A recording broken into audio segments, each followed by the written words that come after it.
You know, Paula and I, we both grew up in Christian homes. I mean, it's not like we hadn't been around God before, you know. So we both had grew up in that, and we'd been in and out of church for, you know, ever since we'd been together.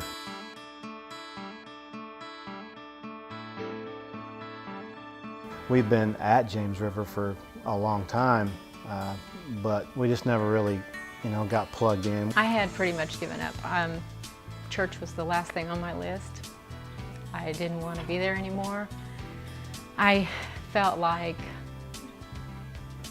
basically, I was really bitter. I felt like God had let me down because I was raised in a Christian home. I knew of right from wrong, but I was disappointed. I just gave up. Our marriage started really falling apart. I didn't really know it. I seen some of the signs and I kind of let them go. I kind of ignored some of them, but every day was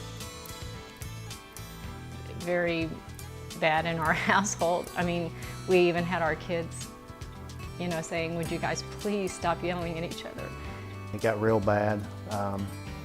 Just the communication is the biggest thing. We just didn't communicate. We wasn't there for one another. It just broke down. We just gave up, and I think I gave up before he did. Tony was very focused on making it work, and I had come to the point where I just didn't want to try anymore.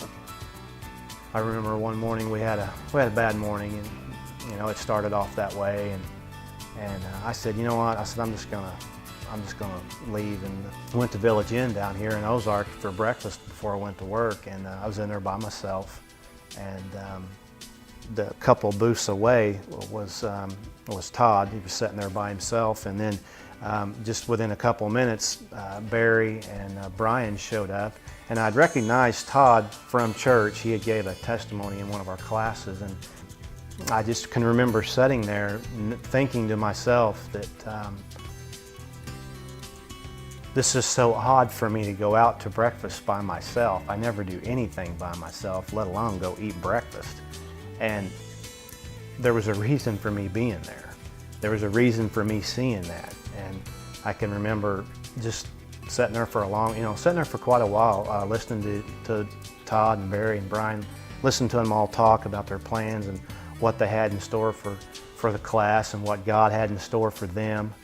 And I remember saying to myself that if anything's going to fix our marriage, it's going to be that class.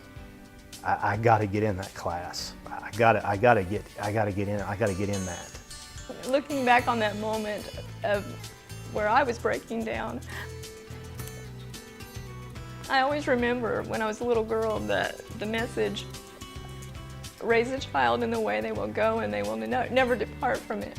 And that would always go through my mind, because way back in my mind I knew God could fix it. But with everything that had gone on in my life, the mistakes I had made, the choices I had made, I felt like it was too far. We decided to go back to church. We went to church that next Sunday, and we went into the Marriages by Design class. The Marriage by Design class has just showed me that I'm not the only one out there going through what I've gone through. And I was always afraid to open up and tell anybody what I'd gone through because I thought I was going to be judged. And the people in that class have just really, you can tell that they're not that way. You feel like they're there for you. And there's so many other couples that have gone through what I thought I was the only one going through. Marriages by Design class and the curriculum in there with Brian has just, it really helped my communication, the communication with Paula and I as a husband and wife, and it just helped me to be the husband that God wants me to be, and the husband that I've always asked Him to help me to be. Just applying the materials that Marriages by Design give you to your life and keeping God as the center will build your marriage to last a lifetime.